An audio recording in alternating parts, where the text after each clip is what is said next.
I guess I need to say all that again, don't I? So anyway, student brought up the idea that a company is using to generate electricity from water flowing in municipal water pipes, water supply pipes. What do you guys think about this? I have my opinion. I don't want to tell you what it is, but and there can be something I'm missing. What do you? When you say municipal water pipes, you mean pipes that the water is being pushed through anyway, right? Well, right. What supplies your house and supplies your water At fountain? first And I all was that. thinking it was like on a stream going downhill, they place these things. And No, I don't think this is a stream. I think this is the water distribution system. So they're pumping the water from point A to point B, and any resistance you have along the way, you're gonna pump that much more. That's like, what is it? It'd be like putting a generator on your tires of your car. Okay. That's kinda how I see it. So the argument is that the energy that they gain from this is going It's to have already to come energy from they somewhere put into else. the water. Right. Okay. I was just gonna say, it seems like there's so much room for failure, because you have to drill a hole in the pipe to get to get like the, the shaft up in there. That makes It could sense. potentially leak, and then let's just say something infiltrates the pipe, and you have buildup on the turbine, and it just seems like it's destined to fail, especially with all the deposits from water. Okay. Of course, it depends on depends on what drain you put it in, so. Yeah. Okay. Any other thoughts? Other ideas?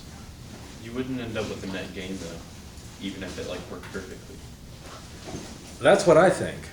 Yeah, you guys are saying the same things that I think. I don't see how you get any gain out of this because the water has to be pumped. And like you said, it's the same thing as putting a generator on the back wheels of your car that are already rotating because the momentum of the car is going to carry you along. No, it's not. The engine's going to have to work harder. Now, if there's a natural supply of water that's just flowing downhill already and they're not pumping, then I can understand. But if they're having to pump it up into a water tower and then, I mean, if there's excess pressure coming out, then I think that you shouldn't pump it up so far in the first place. You shouldn't have so much head, right? Unless there's some reason for having it or you need it at times. The claim is, when I read it, that they're putting it in sections of pipe that are already going downhill and don't require pumping. Okay, so these are sections where the water is already elevated and is just flowing downhill? That's what it said. I Okay. don't know how that makes a whole lot of sense, because Well, I suppose it's possible. I mean, if you have a reservoir somewhere that you've purified, because city water has to be fairly pure. I don't know if you guys know this. You should go visit the water tower over in Louisville off of Zorn Avenue. It's very educational, very interesting. They have a 3-cylinder steam engine that is huge. It is amazing to see. You got to see this if you ever get the chance. It is awesome. It's the engine that used to pump water. Now they use electric motors and multiple. I think they have several smaller pumps. But anyway, so there's some interesting history there. But they have to pump the water uphill. Okay, so there's actually large pipes. I think 4 or 5 large pipes that run up Zorn Avenue for water supply. And it turns out that you have to purify water quite well. And the reason I brought up the Louisville water system, pardon me, is that Louisville's actually won many awards for the water and the quality of their water, and how good it tastes, which may be surprising to you, but it's a fact. So I'm sorry. Continue. I think that's, Okay, so if there's a place where you've already got the water in an upper level reservoir and you didn't have to pump it up to get it there, or maybe there's excess pressure when it flows down to the tap, then I could see extracting energy from it. I mean, there are times when things are not perfect. You know, for example, maybe you have to pump the water up really high because that's just where the purification station sits. So the pressure in the pipes downhill ends up being way too high. That's the infrastructure that's already there. You're not going to spend millions of dollars to lower the reservoir just so you don't have to increase, pay for pumping quite so much. So in that case, I could understand it. And then, like I said, you guys probably knew what my bias was from the very beginning, just based on conservation of energy and the fact that this would be an irreversible type of process, where at first glance you think, oh, they're putting energy in, and the energy they get out will be less than what they put in. And that's a good initial first pass at this. But be careful about trying to apply the knowledge you have to something like this when you don't know all the details. I don't know all the details. This could make perfect sense. This could be a great idea. This could be something that's very good. I don't know that it's going to save a ton of electricity or generate a whole lot of electricity, but I'd have to know more details before I could really pass judgment on it. I'd be surprised if Well, I may or may not be surprised. If some engineers thought this was a good idea and it really wasn't. But anyway, how long is this video? Let's see, it's 4 minutes, we can watch it, see what. The pipe system is actually below us, about 15 to 20 feet underground, and the only real evidence that the system exists from up here are 4 manhole covers. If you didn't know that this equipment was here, you'd never know that we were generating electricity under the street.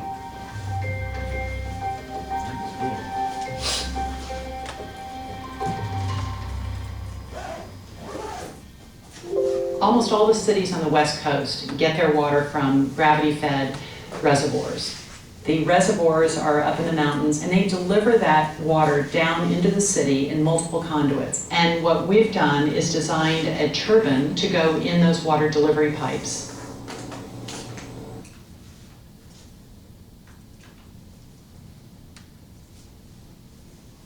Dams have been very, very useful in the US, but they're very controversial with environmentalists. The Lucid pipe system is different. There is no impact on fish. There is no impact on wildlife. The Lucid system bolts into the existing pipe. The blades of the turbine act like airfoils, and they create lift, which causes the turbine to spin. Our system right now makes enough electricity to supply about 150 homes in the city of Portland.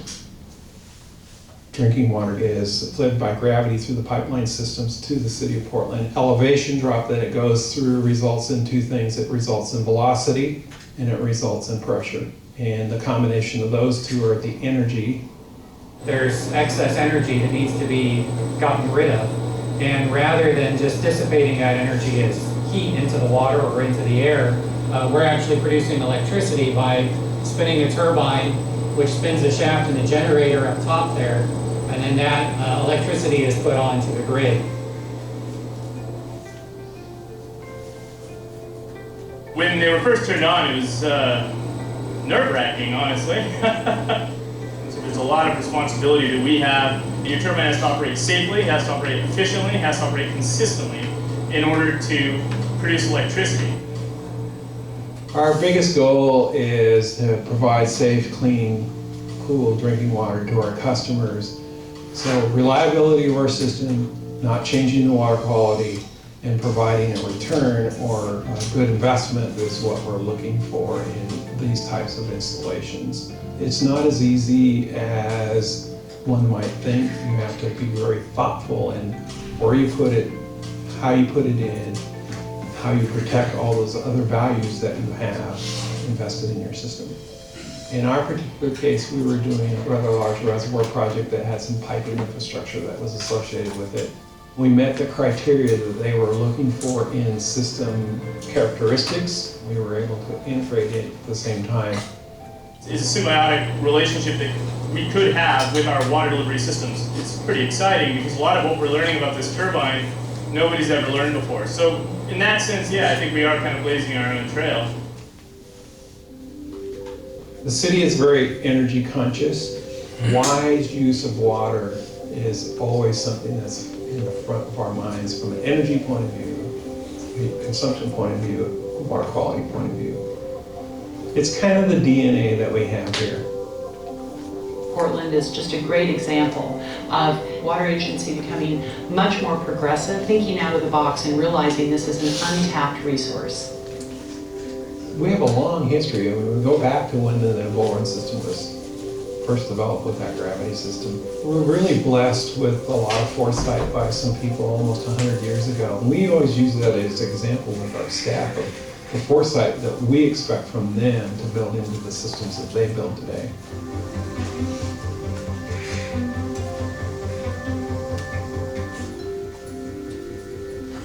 Okay, so what did we learn? Anything? Any change in your opinion? I mean, their system is gravity fed, so I can kind of see how it'd be worth it. But then also, how did they not flood the place whenever they installed that turbine? Because like, how are they? Well, I'm sure there's shut-off valves, you could shut it off. Yeah. Sounds like a pretty good idea. If the water's already uphill, it already has to come downhill, and like you said, if the energy's just gonna be going to get excess heat, might as well turn it into electricity for people's home. Yeah. How's the water get uphill? Does it just rain? Well, apparently, they described it as the reservoirs being up in the mountains. Okay. And so it's already flowing downhill anyway. It already has excess kinetic and potential energy, right? So it would turn into pressure. So you're just trading off elevation head with Yeah. flow and kinetic energy. Yeah. For the system that they were showing in that video, I feel like the initial cost would be a lot, because 150 homes does not sound like, it's not that much compared to all the other homes probably in that city. I mean, I think for the excess amount of money it costs to pay for that system, it'll take probably 10 years before it could even start making any kind of profit. And that's a good way to look at it, because a lot of people look at profit and say, well, profit is not a good thing, we should eliminate profit. I disagree with that. I think profit, this is my own opinion, okay? I think profit shows value that's been created. Does that make sense? It shows excess work that is useful to someone. I agree with you. My concern, now that I understand that the engineering part of it might be okay, is the economic side. How much does it cost to install? How much problems does it generate in people not getting their water or build up on the blades or whatever? How much benefit is there from this? I don't know. I mean, Yeah, you gotta look at it from like it costs this much, but are we gonna get money out of it before we have to start putting more money back into it? right. And if it's a net loss, that literally means it's not worth doing, right? Because that's not value creation, that's value destruction at that point. So I disagree with subsidizing a thing like that, unless there's some chance a good chance that down the road we'll learn how to do it well and it will create value instead of destroy value. You guys, I took you on the tour of the power plant that's on the river, and it's been generating electricity since the 20s, right? And of course, they've had their share of disasters when the river flooded and so forth, but they've been operating since then, and they powered 80,000 homes or so now, something like that. That's worthwhile. Now, it's a drop in the bucket by comparison to all the energy we use, but it doesn't mean we shouldn't have it, right? It's still worthwhile. May as well use it. It's there anyway. And this may be a similar situation. I don't know. I think you have to, I think what is missed a lot of times, though, is that piece of profit represents value creation, whereas operating at a loss represents value destruction. 150 homes is, It's not much. it's not much. Yeah. They said that was in the beginning though. I don't know if they're planning on adding more as they go. Yeah. They said this initial step, I think is what they were saying. Right. I agree with you. You're right. It was It's already not, gonna that's be a not the whole pipeline system in down place. anyways. Right. That's not the whole system in Yeah. place, and so it may be worthwhile, who knows?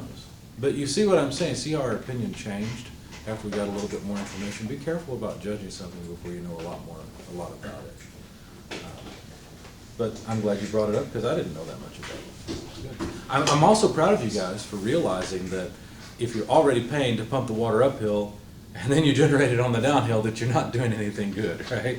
That was good. I'm glad you guys realized that. You've understood one of the points of this class. Anything else to add? Any I points? think it's excessive. If you're only going to try 150 homes, you should know it. Now, if you plan on futuring it, Go ahead, what are you saying? what I was saying was if you plan on futuring it out, What do you mean futuring it out? I don't understand. meaning that you're going to grow as far as more pipelines, more electricity generated from that potential energy flowing down the hill. Uh-huh. If you don't plan on making it any bigger, then I would think it's excessive. You don't plan on making it any bigger? I don't- Making it like more systems. Oh, adding more? Yeah, that's what I'm saying. Oh, yeah, I agree. If they're only Yeah, gonna plan on doing 150 homes its entire life. Yeah, why bother? Yeah, I Like, agree. that's just excessive money just thrown down the toilet. Oh, yeah, 20 million, yeah. Now, 20 million for that many homes just for a pilot program, I can understand, Yeah. right? That would make sense, because the idea is to expand it. And it may be worth it to spend 20 million and find out, hey, this is a bad idea, let's not do it. That was money well spent, right? Because we didn't accidentally mess up the whole city's pipeline, and now Portland is a ghost town, right? So, I don't know why I can't seem to get to my learning modules. But would the turbines not interfere with some of the potential energy of the water flowing? Well, it will decrease the energy of the water flowing, it has to. I just feel like people's pressure in their house would drop and they would be mad about it. Maybe, but it may be a situation where they already have flow restrictions to reduce the pressure, and they're just throwing away the energy as it is. That's probably why they thought of this idea. Yeah. Well, that's what he said, is he was like, a lot of this energy is just gonna be released as heat Right. before we can actually send it out. Right. So maybe it's just kind of, well, maybe we can get something else out of it in addition to Right. taking out that excess energy. Right. Yeah, and that's why I suspected once I heard that they already had flow restrictions to control the pressure for the end user. Okay. This was a good discussion. You know what I really like about the discussion? When you first go into a discussion like this, you probably have your own biases. And so you can tend to fight for what you think instead of knowing the full story. But once you understand the full story, then we can all come to agreement and be reasonable. You know, I really like that. That's one of the things I like about our discipline and science in general, is that it can help take the emotion out of things and help you look at things clearly. I think that's obviously very valuable. I guess I see a lot in our society, in my opinion. It looks like people are becoming less and less rational and more emotional. I think that's a problem. But I think a lot of people get offended if you don't like their design or something. and that's true. And you know, and one of the things I learned about early on was that my designs were pretty much crap anyway. It's better to just go ahead and, you know, put something out there. And you know, the real value engineers have? We're great critics. We are really good critics. So if I scratch up some design and I show it to someone, then they'll say, oh, why don't you do this, this, and this? And you know what I say? Thank you very much, I will do that, because now it's 10 times better than it was at the beginning, you know? I look like the hero, this is great. So I really like being critiqued, because it gives me the chance to improve. Anyway, so we worked several, anything else before we go on? Any questions, anything else? That was a great discussion, thank you so much for it. All right, so the thing that we learned about last time were all steady flow systems. Now we're going to learn the last bit of chapter 5, which is unsteady flow processes. So, for example, if we have a piston cylinder device and we push the piston down, allowing air to escape, that is an unsteady process. The amount of mass in the system changes, right? One of the key features of a steady flow process is that the amount of mass in the system does not change with respect to time. Okay? So this is unsteady because we can't just keep squirting air out of this forever. Eventually we'll run out, right? Similarly, if we have a container that we're putting helium into, and we have a supply line where we're allowing helium to flow into this tank, we're filling up tanks with helium for whatever purpose, maybe for, what is it that uses helium? There's a medical, is it CT scans that use helium? I think it is. Yeah, so we're actually running out of helium, and it'll be interesting to find out what we're going to do when we're out of helium. Yeah, maybe hydrogen, but then you got the Kids' explosion. birthday parties get real entertaining. Yeah, go ahead. Yeah, but we'll always have, until fossil fuels run out, we'll always have helium, because helium comes from the petroleum process. No, I don't think helium does come from petroleum. Helium, it's in the ground, and helium, it comes from radioactive decay. Helium is actually being generated right now. It's just being generated at a lower rate than what we're using it at. Yeah. Isn't a particular, like, unreactivity to magnetic fields, that's why we have to use helium gas inside those CT machines? I don't know. That's interesting. Well, it's a giant magnetic mass that's spinning around inside of Okay. it. And I believe it's that helium doesn't conduct a certain amount of, like, either doesn't conduct magnetism or doesn't conduct a certain amount of electricity through it. Yeah, yeah. Huh. I don't know. That's It interesting. is an inert gas. Well, it's also a noble gas, isn't it? Yeah, it's over in the noble gases. So, anyway, so I guess party balloons and squeaky voices will be a thing of the past. We'll have to go. What's the other chemical you can breathe in and make your voice low? Boron. We'll have to go with that instead. I Argon, guess. argon, super. Does argon do that? I thought there was some other chemical too. Yeah, anyway. So notice that both of these are unsteady because the mass in the system is changing. If we consider the tank to be the system, then the mass in the system changes with time. So how do we deal with unsteady flow processes?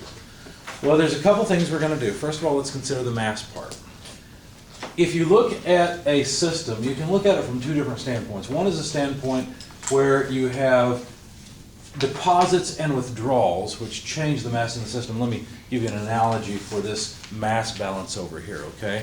If I tell you that today I am going to somehow deposit $100 into your bank account and then withdraw $50, you'd be very happy, right? Why would you be happy? Because you get 50. In other words, the change in your bank account is $50. On the other hand, if I tell you that I've found a trick where I can deposit $50 and withdraw 100, you're going to say, don't do that, or joke's on you, I don't have $50 in my account anyway, right? But the point is, you're calculating the change in your account balance, the change of the mass in the system due to deposits and withdrawals. On the other hand, if you don't know anything about the deposits and withdrawals for today, but you look at your account balance early in the day and it says, okay, you're college students, $0, all right? And at the end of the day it says $1,000, you're going to be pretty doggone happy, right? Because what happened was there was a change in the amount of money in your account. The mass in the system has changed, right? You initially had $0, now you got 1,000. The change in the system is 1,000. So these really are the same thing, aren't they? Deposits and withdrawals cause a change in the account balance. That's what this says. So if I put mass into a system and take mass out, the amount of mass I put in and take out determines how much difference there is between the initial and final mass. So it's not just the change that we need here, it's the fact that there is some initial mass and some final mass in the system, or in the control volume. That's what CV stands for. So if we were to reduce the length of the subscripts, we could say that mass in minus mass out equals the mass afterward minus the mass before all these transfers. Does that make sense? So this is your bank account balance in the morning, here's your bank account balance in the evening, here's all the deposits, and here's all of the withdrawals. But of course this is talking about mass, not money. I guess we could make M mean money and you'd probably be happy, right? It'd be easy. We're just accountants, that's all, energy accountants. Now, mass is not the only thing we say is conserved. Energy is conserved as well. And we can write a similar balance that says deposits minus withdrawals equals the change in the energy of the system. We can put energy into a system, take it out, and that would change the energy of the system. But there's a problem. We're going to make an assumption here. When you have energy flow out of a system in an unsteady way, it's difficult because you have to actually integrate it. Think about when I was talking about the relationship between heat transfer rate and heat transfer amount, right? Remember that I wrote on the board, for example, or in the slides, Q equals the integral of Q dot dt. Remember that? And the idea is that if you have a heat flow rate that's decreasing over time, and you want to count up how much heat flowed, say, out of a system, well, you have to add it up over time because the flow rate changes. By analogy, let's say that I have a water hose, okay, and I'm trying to fill up a bucket. And so initially the water flows really high, but it starts to taper off. It starts to taper off because all my neighbors are also watering their lawns, okay? So the flow rate will decrease. If I want to figure out how much water I get into the barrel, I have to integrate the flow over time, or just measure the barrel at the end, right? So what we're saying here is that really there's going to be unsteady energy flows, but we're going to assume that they're uniform. So what do we mean by this? Let me read it to you. The fluid flow at any inlet or exit is uniform and steady, and thus the fluid properties do not change with time or position over the cross-section of the inlet or exit. If they do, they're averaged and treated as constants for the entire process. So we're going to kind of by-step and then this way avoid integration, we hope. Okay? Yeah. So is this unsteady flow process the reason why that age-old thing about, you know, someone flushes the toilet in your house and you're in the shower and like it gets really hot because the pressure drops on the cold side, so unsteady, you get more hot than you do cold, and it increases the temperature of the shower. Is that kind of similar to the Would this unsteady be flow? similar? Yeah, it would be. It should be because there's a sudden change there, and it makes your shower unsteady, right?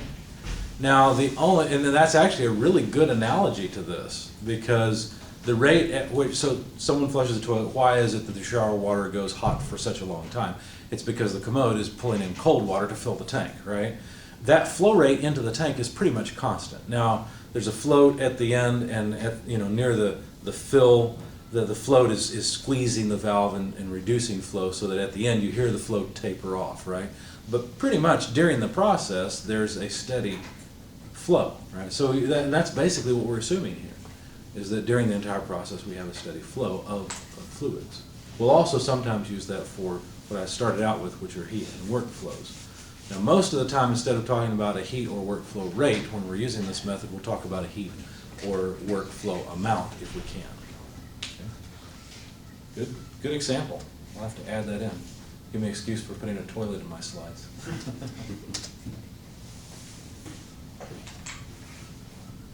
So instead of having rate energy balances, we're going to have quantity energy balances. Does that make sense? So just how much energy comes in via heat and in via work and in via mass minus whatever goes out in those forms equals the change in the energy of the system. So you'll notice on the left-hand side, we've got all of our deposits in the form of heat, work, and mass flow that carries energy with it, and withdrawals in those same forms, which change the account balance, right? The account has a certain amount of energy at the beginning and a different amount at the end. Now, notice that on this side, something really interesting has happened. We got theta. What was theta again? Well, it was the energy of a flowing stream, because these are energy flows. So it carries enthalpy, kinetic energy, and potential energy. But the system, what's in the system typically is not flowing. And so the energy that that mass has can only be internal energy, kinetic energy, and potential energy. What's the difference between U and H? H is equal to U plus what? Flow energy, right? PV.